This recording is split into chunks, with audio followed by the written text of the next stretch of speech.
Hi everyone, welcome back.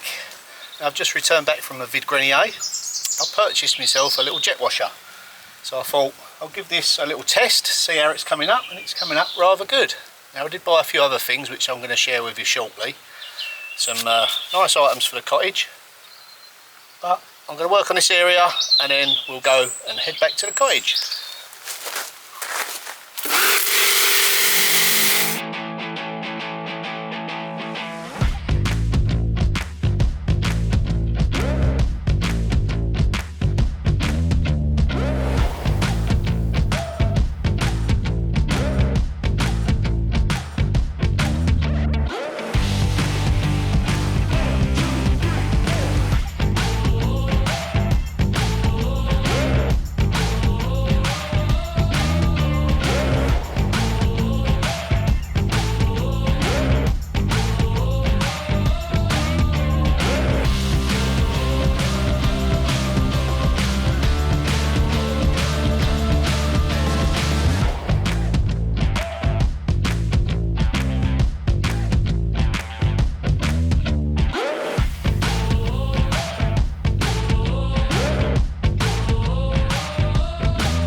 Hit the reminder bell.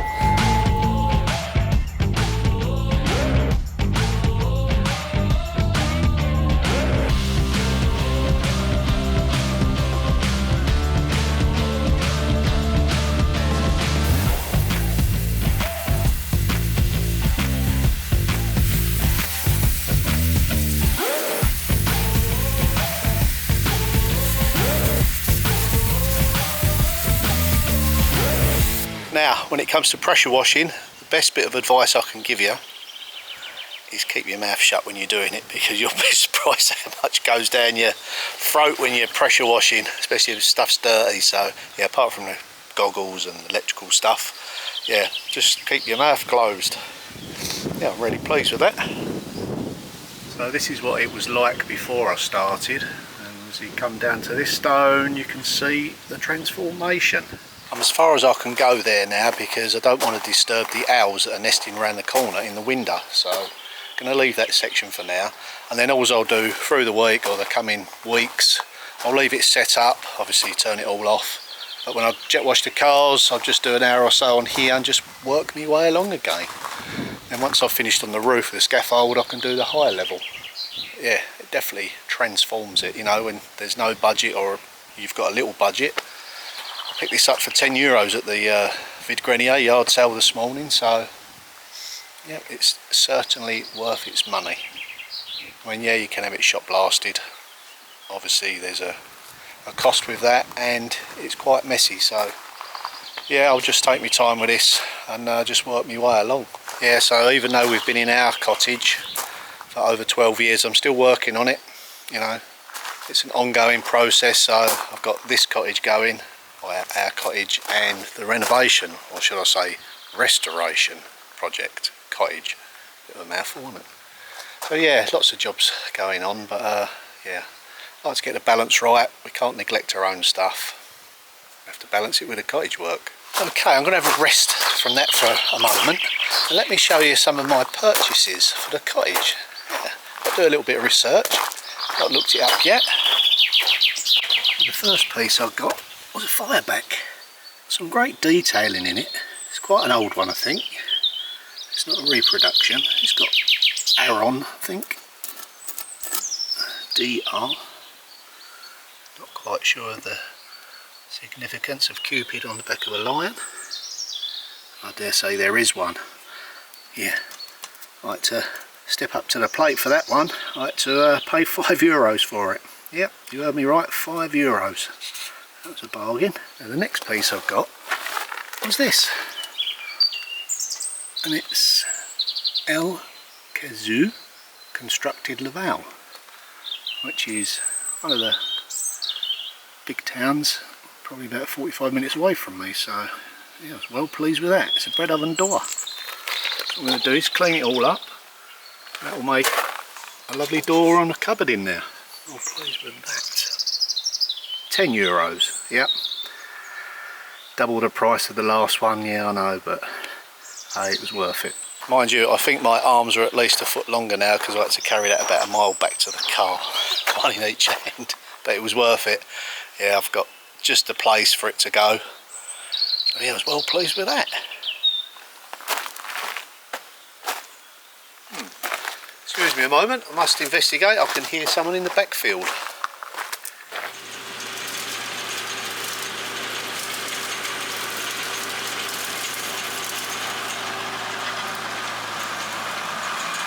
You can just about see my boundary, my roof line. Well, I'm in the field behind. It's not owned by me, unfortunately. It's a beautiful orchard. They graze cattle here. And that's the farmer that manages all this land. All organic, all of his meat is organic, his milk, and also the cider that he produces from these lovely pear and apple trees. What a lovely scene. This is what I look out on.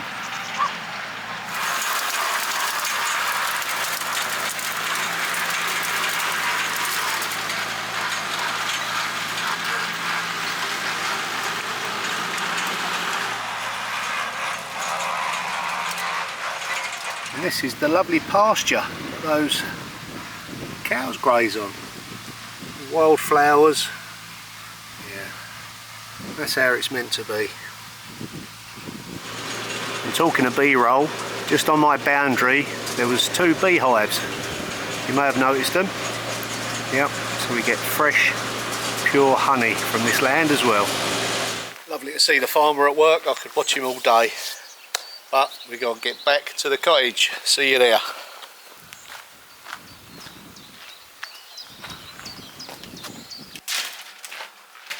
See you upstairs.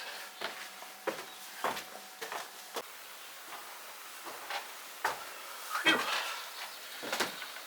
Okay. Right, I think I'm going to continue with the theme of the stud work. Now I've just got to go to the Bricko Builders Merchants to get some more timber. Used up everything I had. Yep. Then we can do a different section. It's going to be interesting. Right, let's get to it. Let's have a measure up first.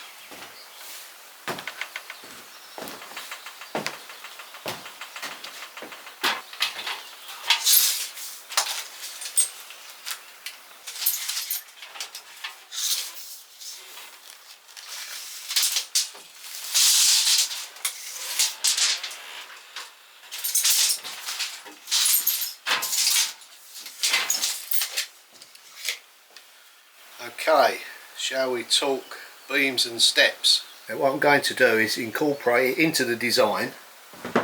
It's a tie beam, so it's quite structurally important. It's just simply put a step up onto there and another step down the other side. It's what we use in our cottage, although it's a bit higher than this. You know, we've had no problems walking up and down it, you know, for the last 12, 13 years, so no reason why we can't in here. So yeah, I think it's going to stay. It's part of the original structure. I don't really want to take it out. We can certainly work around it and make it a feature, you know. Yeah, it will be nice. You'll see. Have faith. Off to the wood yard.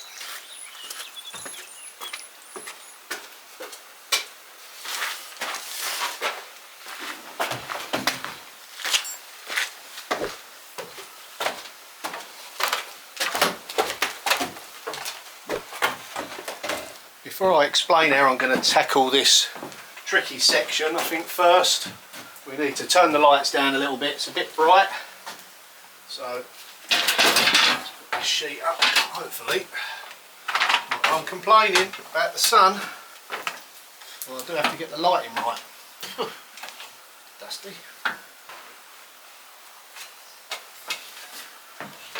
Now it is a little tricky to explain, but basically I'm after a flat surface all the way down, hiding all the beams. These horrible purlins, they're not very nice to look at. The A-frames will be left on show. So using this as a straight edge, what I need to achieve is a finish flat in between the new purlins. Now what I may have to do, because this old roof is so twisted, when you come to put in square flat material it doesn't line up. So what I'll probably do through this purlin here, when I join the surfaces together, I'll put a join there so I can alter the angle. So if you can imagine, if this is a straight length and it's got a twist and go at a different angle, sort of 3/4 of the way down, it won't work. But if I have a join there, make it a feature, put timber across it, then I can slightly alter the angle.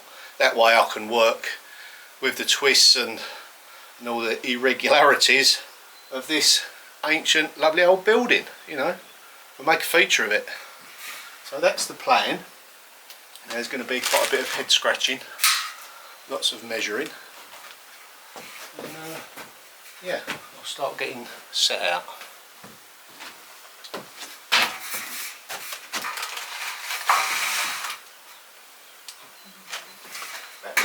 This side is okay. Well, I say okay, it's better than that side, it's not so twisted.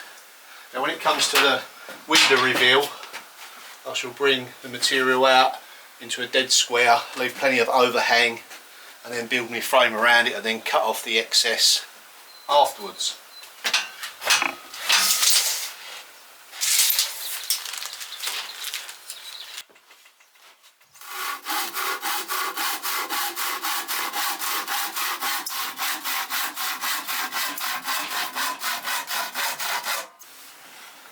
Okay, that is it for this video. Join me next time to see how I tackle this tricky job. Thanks for watching. Bye.